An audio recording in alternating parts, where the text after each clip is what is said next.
Welcome to the Happy Lawyer Project. I'm your host, Akoma Moronu, and I created the show to help lawyers find happiness in life with a law degree. Together with my guests, provide the knowledge, skills, insight, inspiration, and encouragement you need to find your happy.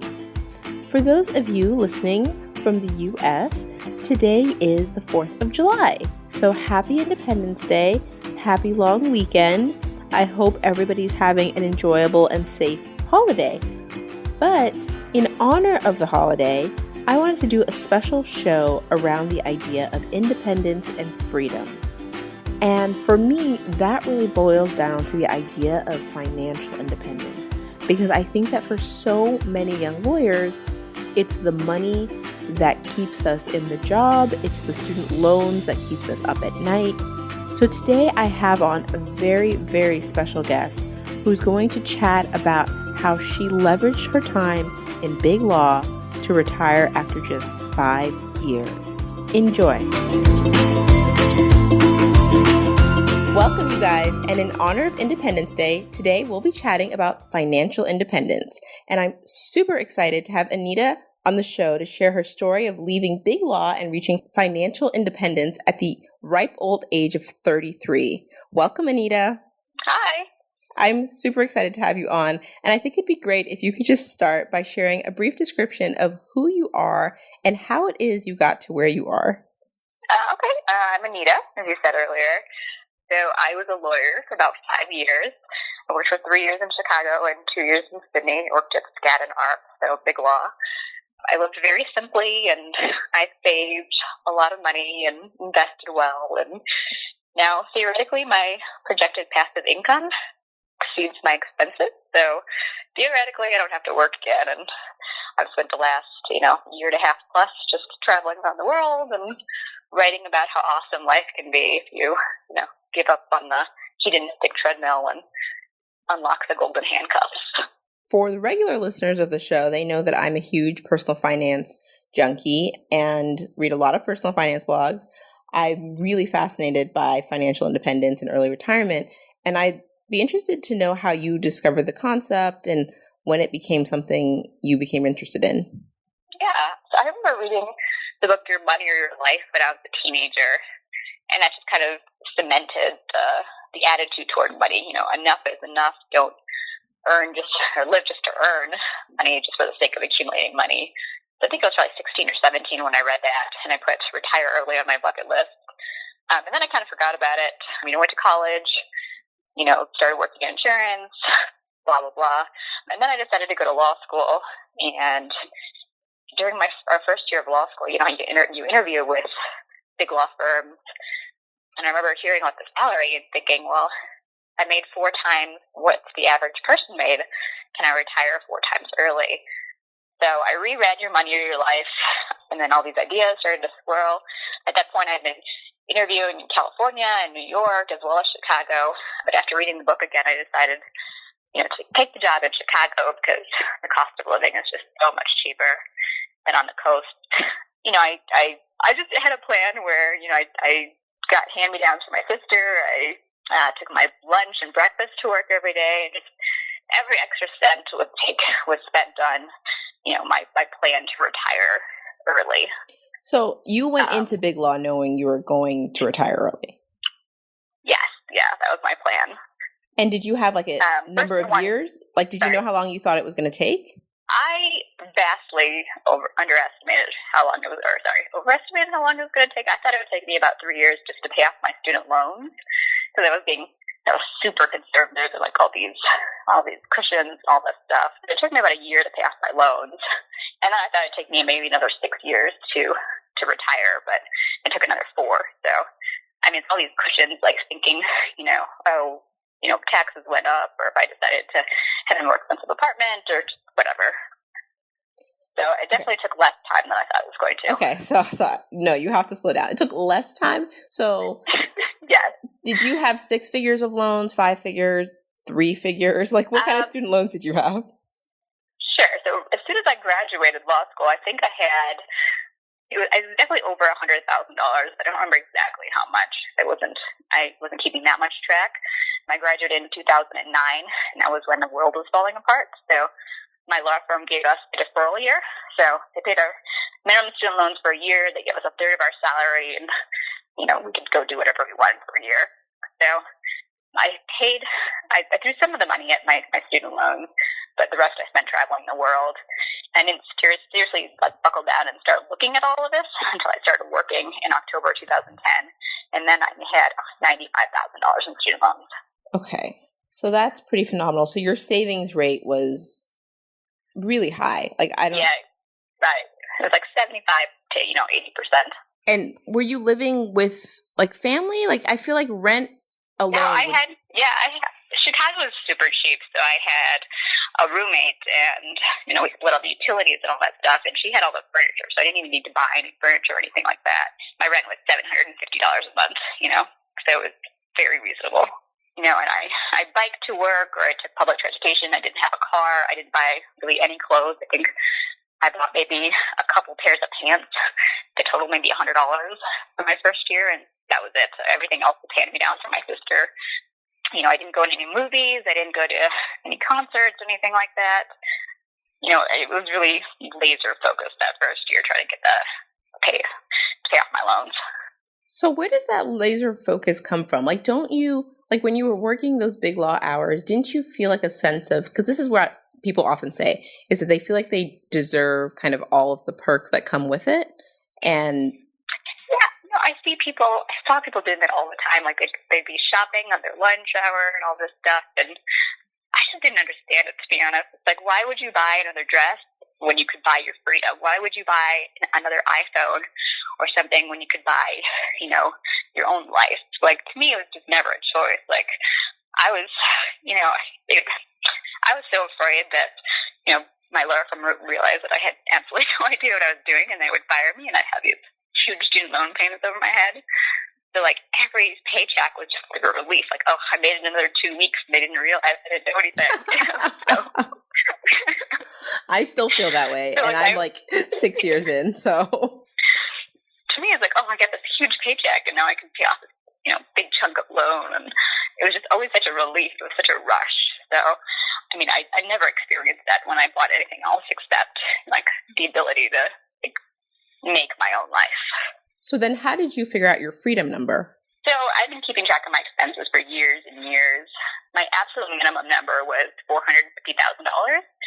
That gives me about $1,500 a month in spending money.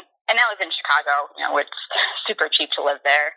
And I had a roommate and all that. So $450 was my absolute minimum. And then my law firm offered me a secondment in Sydney. And I was like, fuck yeah, that's so. Am I allowed to say that word? Sorry. Absolutely. So I went to Sydney, which is insanely expensive. My rent alone doubled my expenses. My rent alone was $3,000 a month. So, I knew that while I was plotting my expenses for those few years, it wouldn't be as fun. And, I wouldn't be able to save as much money, but live abroad, live in a foreign country was on my life bucket list. So, it's all about life and choosing what's important to you as opposed to just saving just to save. So I blew past the $450,000 number, and then my next goal was $600,000. That's about $2,000 a month. And my secondment was a specific time frame. So, I wasn't obviously going to quit before that happened. And I blew past $600,000, and I think by the time I retired, I had about $700,000 saved. Girl, that is crazy. I feel and then my secondment ended, and they're like, "Do you want to go back to the Chicago office?" And I was like, "No, I'm quitting. I'm done." Did you tell people people knew after the fact? Yeah, I was super honest about it, super open to talk about it with I didn't tell the partners obviously, but I would tell anyone who is associates, just because it's so attainable for people in BigLaw, and people don't really realize it. If you just cut out the riffraff, cut out the excess that doesn't really make you happy, you can save so quickly. Okay, so I think a lot of people, whether or not they agree on whether it's so attainable, the other side of the question is where people are going to have a lot of issues. Do you ever worry about running out of money? Because things change, right? Your health is going to... I don't. No. I buy whatever I want, whenever I want. I don't even think about it, to be honest. And I'm so far below what I'm allowed to spend, quote unquote allowed to spend, every month, that I don't even think about it. And, I'm young and I'm hardworking when I need to be. Worst case scenario, I can find another job somewhere, Like, I would be shocked if I never made any more money again in my life. But now it's kind of on my terms, and I'm not a slave to the money. I'm not a slave to the paycheck. And for me, I think that's what I think of as being financial independence. It's not necessarily or early retirement. It's not necessarily I'm never going to work again. It's that I don't have to work unless I want to. Yeah, exactly. And I know we're in a period of time in the market where it's like gone up and up and up. But so I retired in October 2015, and I had $690,000 saved. And now, a year and a half plus later, I have $800,000 saved. Jeez, and that is traveling the world and doing everything I wanted and like spending and not making any money. And it just, it's my investments that are working for me. So it seems to be working. Have you worked at all in the last couple years? Like, have you earned any money besides what, having your money work for yourself? I've earned maybe $400 from my blog. Okay. But I've spent more than that on my blog, so I don't consider that income. Yeah, no, certainly. That's amazing. And what kind of work do you think you would do if you ever wanted to work again, or if you wanted to make more money? So I'm writing a book right now, and I just loved every part of it. Like, I'm having such a blast doing it, and I've already have ideas in my mind for my second, third, and fourth book. So the plan right now, like I was saying earlier, plans are worthless. My plan right now is to write a book a year just because I think it's fun. So, even if my first book isn't possible, maybe my 7th will be, or my 19th will be, it's... What kind of books are you writing? That matters, and Is this like a Harry Potter series? It's about early retirement. Oh, okay, yeah. So it's like... Yeah. It's not fiction. Right. It's based on my blog. It's called Operation Enough, A Guide to Early Retirement for those so inclined. Hoping to be done with it in the next month or so. I'm working on my 5th draft right now. That's amazing. Are you going to self-publish, or do you have a publisher you're working with? When does this come out? Yeah, I'm going to self-publish. Yep. I had an offer from a publisher, but I thought the offer was just terrible. Yeah. So I decided to do everything myself because I read a bunch of books on the subject, and the hardest part is like the writing and the marketing, and the publishers don't really help you with any of that anymore. So. Yep. No, you already clearly... I bet on myself. Yeah, absolutely. You have an audience, and you have a clear story, and I think that's so amazing, and I'm so excited for you. Mostly, I can't get over the amount of money you've made not working in the last year and a half. Yeah. Like I said, I know that, the market is crazy right now, and I wouldn't be surprised if, next week it, plunged into recession and I lost, $200,000. But, they're just numbers on a screen. I take out such a small percentage that I'm not worried at all. And I guess for people who don't know, you're living in Colorado now. Do you feel like you can stay in the U.S. and do that? Because I feel like a lot of people who do this do tend to go to Southeast Asia or maybe Latin America. The 800,000 number, I think that gives me $2,600 a month, something like that. And just because I'm spending a bit of money on my book right now, like editors and cover designers and all that, I'm actually house sitting everywhere in Denver. So for 5 months in Denver and Boulder, my only expenses will be the house sitting website, which are $200. And I've got these amazing places that I'm staying. I just have to take care of the cat or the dog or the snake or whatever the pet is. And, I get a free place to stay while their owner's on vacation. So, there are just so many ways that you can save money that you don't really think about when you're working that are completely doable. Even when traveling, if I decided to take a flight somewhere, I can be super flexible on my days and my times. So I can get a much cheaper flight. I don't have to fly out on Friday and fly back out on Sunday, Oh my gosh. I always, whenever I'm looking at flights, I'm like, unemployed people must be able to get the cheapest flights. Because there'll be flights from I'm in Dallas right now, from Dallas to Denver for $39 each way on a Tuesday or a Thursday. And I'm like, oh. But then it's $150 each way to go on a weekend. And I'm like, yeah, absolutely. There's a million things like that you can do. You can do credit cards, do the mile systems that you keep every 3 months. You get a new credit card and charge however much and then get free flights. There's so many life hacks like that out there that you just don't even think about if you're working. Because at least for me when I was working, work took up all my energy. I didn't have time to do anything else.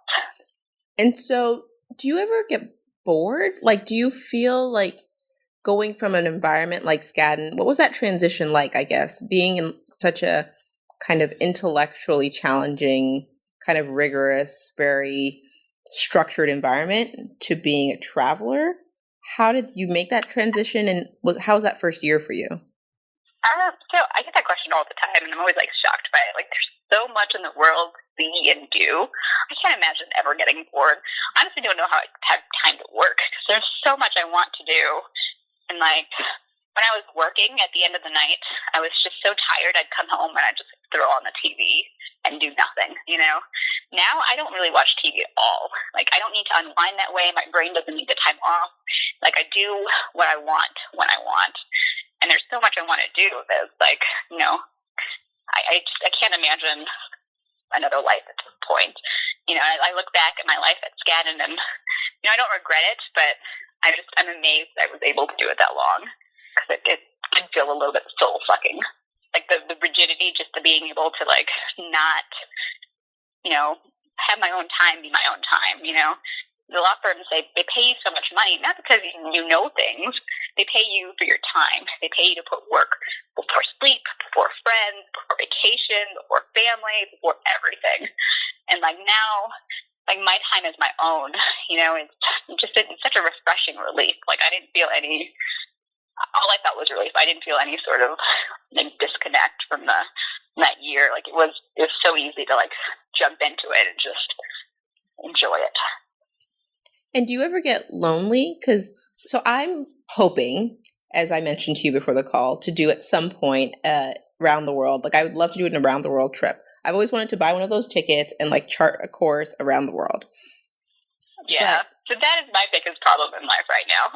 So, yeah. And you know, for all my problems, like, that is a good problem to have. I do get lonely. Like, when I was living in Sydney, I had a lot of friends and I was going out all the time.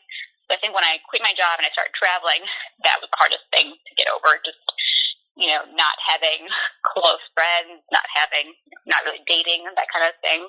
And that's actually why I've decided to stay in Denver for a while. Just because I got a little bit lonely and I missed having friends, I missed dating. So that's a piece of the happiness puzzle that I'm still trying to work on. Yeah, I guess every lifestyle has its challenges. So I remember also feeling lonely when I was at work too. You know, there's so many days where, you know, you were just working so hard on a deal and you didn't really have any outside contact except maybe the people who were also on the deal. You know, it'd be like 2 or 3 in the morning and you're at your desk and you're just working. Like, I remember those pangs of loneliness quite acutely. Yeah, I think there's something about, it's not even about being alone necessarily. There's something about having like an authentic connection with people. And sometimes when you're in that BigLaw environment, you're not getting that really like human connection. Or like the people you are connecting with are your coworkers. And, you know, I felt so lucky to be at Skadden and with all these super intelligent and capable people. Like, I just felt it was a very different mindset, I guess. Yeah, no. Like, I knew right away that I didn't want to do this job forever. And I didn't understand, you know, the whole, you know, buying shit just to buy shit. And I think that was, you know, a stark divide from a lot of people that worked there. I agree. I think that I struggle with that as well. Because I'm not I'm motivated by money in that I want to accumulate wealth so I can have freedom. But I think people often misinterpret that and think I want stuff. And so I think at a lot of these big law firms, like, their identity is like high earner, and that is what they are now. Like, after a while, it's like, oh, I can't quit because this is what I do. This is my worth. It's like I make a lot of money, and that's how people see me, and that's how I see myself. No, absolutely. And like, give that up, even if they had enough money. It's just like, well, what would they do with themselves? Yeah, and I think a lot of people give up their passions and their interests. I mean, out of often necessity, but often just because they think kind of it's like a mental block, like they don't make it a priority, and instead they zone out and they watch TV and, you know, they let it fall to the wayside. There's lots of stories of lawyers who continue to pursue their passions, but it's hard and you have to really prioritize it. And for those who don't, your job quickly becomes your identity. It's so easy to just get caught up in the job and just do the job just because it's so all-consuming that, you know, that just seems to be the easy default option. So it really does take a lot of mindfulness and a lot of effort to be like, I am more than just this job. Yep. All right. So enough about BigLaw. Let's move on to travel. I love travel, and I'm looking at the time, and I don't want us to run out of time before we can chat about kind of your travel philosophy over this last year. How do you decide where to go? What's the flow of life when there's no schedule for you? So I'm a kind of cross off the list traveler, so I love seeing new places. At this point, I've seen 56 countries or visited 56 countries, and I just love adding to that list. I have a map on my blog where I, color in the countries after I've done them, and I love looking at the world and seeing it color up. It just makes me feel like I understand a lot more of it, and I understand, just my place in the universe. So my travel philosophy is I will meet up with any of my friends or family that wants to travel and invites me because I love having company. But obviously, if I'm traveling when I'm traveling full time, nobody can really travel with me full time. So what I tend to do is I buy a lot of one-way tickets. So I'll buy a one-way ticket to a place that I've never been, and then I'll either rent an Airbnb or a hotel or whatever, depending on the country and how expensive it is.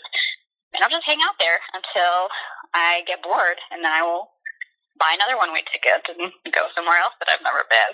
So, or if someone's like, oh, I'll be in Amsterdam in May, and I decide to meet them, then I kind of arrange my travel around that, So it's based on other people, and it's based on where I've never been. Would you say that you tend to go kind of shallow and you visit kind of a lot of places in a country quickly, or you kind of visit one city and get to know it really well? I definitely like slow travel a lot better, but if I'm by myself, for instance, I'll stay, when I was in South America last year, I stayed in Uruguay for a month, I stayed in Chile for a month. So I like to still slow travel. But if I'm with somebody else who's like, oh, let's do 3 days here, 3 days here, whatever, I'm super flexible. I just like traveling. I like being with people. So if that's what they want to do, I'm happy to do that too. It's just a different type of travel. It's a different type of experience. I think that's fantastic. What's on your wish list for this year? Anything exciting? I've been in Denver now since April, so it's been 3 months. I've freaking loved it. I'm amazed at how much I've loved it. Staying in one place, making friends, and dating, and just.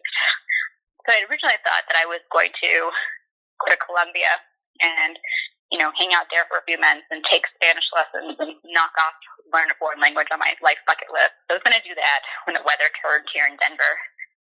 And I still might, but I can't get excited about that idea. I'm excited about the idea of staying here, finding someone and developing roots. So I don't know. I have house sits through August, and maybe by then my wanderlust will come back and I'll want to go somewhere, or maybe I'll decide to rent an apartment here or something. I don't know.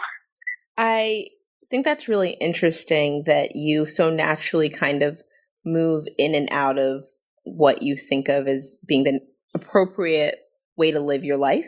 Because I think sometimes people get an idea that I decided I'm a traveler, so I have to do it forever. Or I decided that I'm going to put down roots, so I have to do it forever. And that kind of thinking keeps you from being able to just explore who you are at that time. Yeah.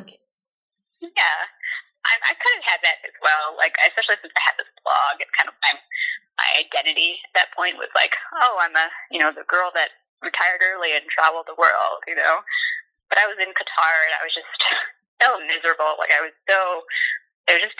couldn't connect with anyone. Normally, when I'm traveling, I can either meet up with someone from my blog or friends of friends or, meet people out and about.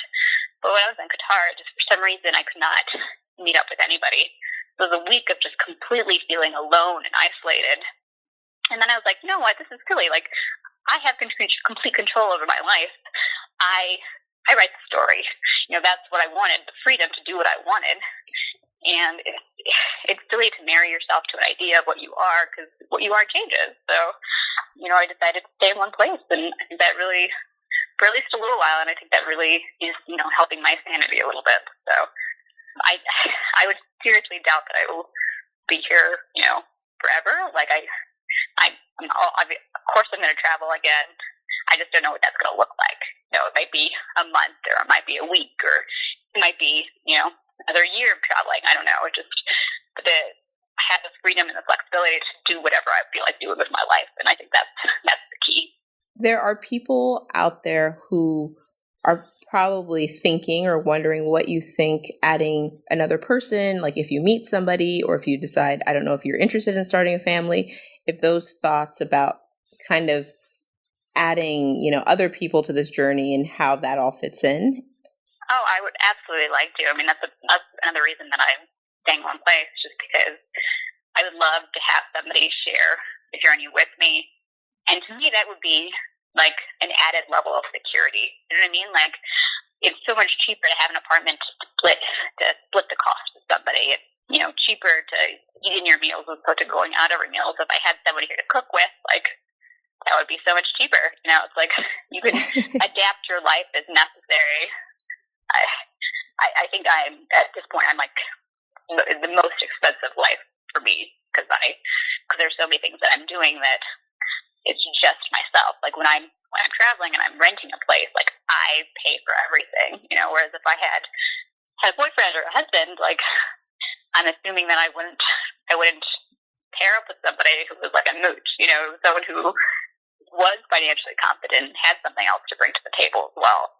Yeah, I agree. And I love, my husband and I met traveling and we've traveled all over together and now we're raising our children to be travelers. And I think every step of the way, people always said, once you get married, you guys will settle down. Once you become a lawyer, you'll settle down. Once you have kids, you'll see. And I don't feel the need to argue with people who don't know me. That seems silly, but It's so funny to me that people want to kind of impose those beliefs on me. I'm not sure what they think what their end goal is, but and if that happens, I'd be fine with it. It's not that I'm trying to prove them wrong. Of imagination, like people can't really understand another way. But I think that's the wonderful thing about traveling is I've met so many people who like bring their kids with them and like homeschool when the world is your oyster, and as U.S. citizens, you have just so much freedom and so much power to shape your life in a way that no one really ever has in history or in the world. And it's just, I feel like we squander it by not realizing that we can write our own stories and can do what we want, I think that is probably the most poignant thing that you've said for me tonight is the fact that this is probably one of the most amazing, it is the most amazing time in the history of the world for these type of opportunities. Like never before has it been this easy to kind of travel and like live remotely and live on the road while still being connected to the people you want to be connected to if you want to be. I just feel like it's just getting easier, and now's the time, if ever, to get on. If it's something you're interested in, I don't know. Do you say go for it to anybody, or do you think that it really takes a certain kind of person to make it work? I think if you want to do that, then you can find ways to do it. Like, if your attitude towards it is that's impossible, then it will be impossible for you. Like, your brain thinks of things that it tells you to think of. So if you're like, oh, that's impossible, you'll think of reasons why it's impossible. But if you're like, oh, I wonder how you do that, you'll think of ways to do it. I mean, I think that is the most important thing. It's just, if you want to do it, like realize you want to do it and then figure it out. Yeah, no, your brain solves. There's so many reasons out there. Yeah, no, absolutely. Your brain solves the problems you put before it. And so if the problem you're saying is, why is this so impossible? Your brain goes ahead and tells you all the reasons. Exactly. Yeah. And I think I've been living this life now for so long, and like I interact with people all day long that I get emails, and like I meet up with people around the world that are doing this or like looking to do this. That to me, it's the other way seems just absurd. Like working in a job for 50, 60 years because that's what you're supposed to do. Buying all this shit for your house because consumerism is what's shoved down our throats.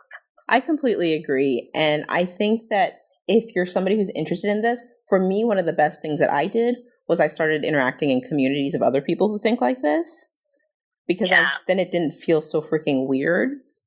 Like I say things like, I'm not saving for my kids to go to college, and people look at me like I have 4 heads. And there's I have all my reasons, and I've been through it, and I'm not being selfish and irresponsible. Yeah, I mean, I'm probably not allowed to have an opinion on this because I don't have kids, but I mean, that is my opinion as well. That I had student loans graduating from when I graduated, and I think that like made me a different person than if I had everything paid for me. I don't know that I would have like felt the need to pay it off that quickly. Like I think that's where that drive came from, to pay the loans off quickly so I wouldn't have it over my head. And then I was like, oh, well, I actually don't need all this shit. Like it was kind of a revelation that I can do it, like self-sufficiency. I think that's such a valuable thing that a lot of people, don't have. Their whole lives are pampered. Completely. And I think that the education is changing so quickly, and the cost of education is rising so quickly that for me, it feels like if my children can't get into a school that justifies, and again, this is the kind of the finance math part in my brain, that justifies that expense without me sacrificing kind of like half of my life to pay for it. Yeah, and I think like the norm is like, okay, after high school you go to college. Yeah. Even if you have no clue what you're doing, like you might go to like a really expensive college and get, like a philosophy major. Hey. No offense to philosophy majors, but like just having, is that your philosophy major? Yeah. Sorry. No, it's fine. But I'm saying like a degree by it in itself is, not necessarily the ticket to a good life. Oh, absolutely. And with the rate of student loans today, in some cases, it's the ticket to a terrible life because you then exactly. And I don't know why people think that just going to college checks the box and that they can just turn a blind eye to the 6 figures of debt they got on the way. Yeah, I think it's just because everyone else does it and they don't really realize it's another path. Yeah. Well, this has been amazing. And I would love if you could just share some resources for people, because I'm sure after this conversation, there are people who'd be interested in learning more about kind of financial independence, early retirement. What are your go-to resources? So my favorite book was Your Money or Your Life. I think it gives a very succinct explanation on not only like why, but also the how. So the reason I'm so secure in my retirement, I think, is because I have a little chart that tells me that I'm fine. Like every single month, well, when I was working every month, I would plot my expenses and my projected passive income. And then, I saw it grow and I can control my expenses. So like the realization that you have control over both parts of this, which is very empowering. So that's my favorite book. But there are also, a million blogs out there for every situation that you can think of. Like if you have kids, or you're not quite making 6 figures, but you're making 60 grand. Or if you live in New York, there's so many blogs out there that are dealing with this and have ideas. Like you just have to go and look for them. Yeah, no. And if it's something you're interested in, once you go into the community, they're so supportive and there's just so many resources and it's a wonderful space to be in if you're trying to change your life, like financially. I just think that I find sometimes the mommy blog world to be a little bit less supportive, but the financial blogger world is amazing. I've loved every step of it. Yeah. I think that world is more about how to do it, as opposed to like telling you your way is wrong. There are a million different ways to do that. You can do real estate, and you can do, I don't know, there's so many ways to do it. And there's not one right path for everybody.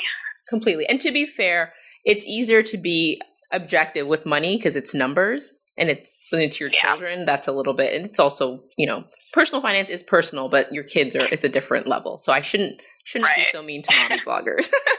So what's the best way for people to follow you and learn what you're up to and keep, up to date with the book and all that stuff that you're doing? So I have a blog, like I said, it's called thepowerofthrift.com. And I'm sporadic about updating it, but I'll probably do it at least once a week, sometimes twice, sometimes once every 2 weeks. But, whenever I feel like I have something worthwhile to publish, I'll publish. And hopefully, like I said, the book will be out by July, but we'll see. It's a slower process than I realized, but it's a fun process, so I'm not complaining about it. That's so great. I will put links to all of that on the show notes, and once the book comes out, I will be sure to let people know as well, no matter when that is. Oh, great. Yeah, for sure. I love everything that you're doing. I think it encapsulates so much of what I believe in as far as writing your own story, personal finance, really taking control of your life and whatever that means, and also living in the season of your life that you're in, which for me is... Yeah, that's a great term. It's a great way to put it. I love it. I think that too many lawyers act like their decision to go to law school forced them to be a lawyer for the rest of their lives. Yeah, that's a shame, too, because I know so many lawyers now who aren't lawyers, people I went to law school with, and they've chosen a different path. The fact that you went to law school is just a signaling mechanism that says you're a hard worker, you're intelligent, you don't need to be put in a box. You can do so much with your degree. And you can also love that time and want it to be over. Do you know what I mean? Like, I feel like people feel like it's a scar on their record or something that they weren't able to make it work. And maybe it worked then and it's not working anymore. And that's perfectly fine. Or maybe it'll work again in the future. Who knows? It doesn't make sense to change yourself to fit this criteria of what you think it should be. That's just a recipe for misery. Absolutely. This has been so great. Thank you so, so much for being a part of this project and sharing your story with us today. Yeah, I've been wanting to do this forever. So before I let you go, I ask this question to every person, and I think you've answered it, but concisely, what do you think separates lawyers who are happy from lawyers who struggle to find happiness in life with a law degree? I think a lot of people go into law school because they're intelligent people, but they're not engineer intelligent or medical intelligent. They go into it because they don't really know what else to do. And it's kind of a way to put off their life. So I think it's really easy after law school to kind of drift, to take whatever job you get because, you have these loans. But I think lawyers that are happy have kind of intentionality about it. Like they know what parts of law they like doing, and they find jobs that suit that part of them. Like I definitely knew lawyers who liked BigLaw. Like I didn't understand that. But there are people who are driven by the deal and by the fast pace of it and just, seeing the deals in the Wall Street Journal. Like if that's what you like more power to you. But trying to fit yourself into that mold doesn't work. You have to have an intentionality about your life that this is what I like and this is what I need to do to make my life enjoyable. I am one of those lawyers who love BigLaw, so I think that's great. The money is prestigious for a reason. Yeah, but I think I thought of myself before going into BigLaw. I had been somebody who'd always been nonprofit, who had always done kind of more save the world type law, for lack of a better term. And so I felt like that. Yeah, I kind of felt like I was, selling out going into BigLaw. So I felt like I was supposed to hate it, and I was supposed to be grossed out by the money and grossed out by kind of the deals and just be really anti the establishment of it. And so I held it against myself that I kind of liked it. And then I was like, that's so weird. That makes me sad. Yeah. I was like, this is crazy. Just enjoy the thing you like. Yeah. I think that's another part of it. Like, you're not going to like every single part of every single job that you have. But if you can focus on the things that you do like while you have it, then I think you can be happy. Yeah, agreed. Well, I think that's a wonderful place to leave it. Thank you so much for coming on today. Yeah, it was a blast. No worries. I love spreading the word about how awesome life can be. Thank you for joining me for the Happy Lawyer Project podcast. Please head over to my website, www.thehappylawyerproject.com, for more information from today's show. While you're there, I'd love it if you'd leave me your thoughts on the show. You can also connect with me on LinkedIn, Facebook, or follow me on Instagram. If you've enjoyed the show, please share it with your friends. And don't forget to head over to iTunes to subscribe and review the show. As you know, each rating helps more listeners find the show and helps me get awesome guests on here for you guys. If there's anyone you'd like me to have on the show, or if you'd like to be on the show, head over to my website and let me know, or send me an email at Okema, OKEOMA, @thehappylawyerproject.com. A special thanks to everyone who's left a review, sent me an email, or reached out to me in any way. I appreciate you. Thank you again for spending this time with me, and if you would like to learn more about working in your gift and living your passion, head over to the website for a free gift. Until next time, bye!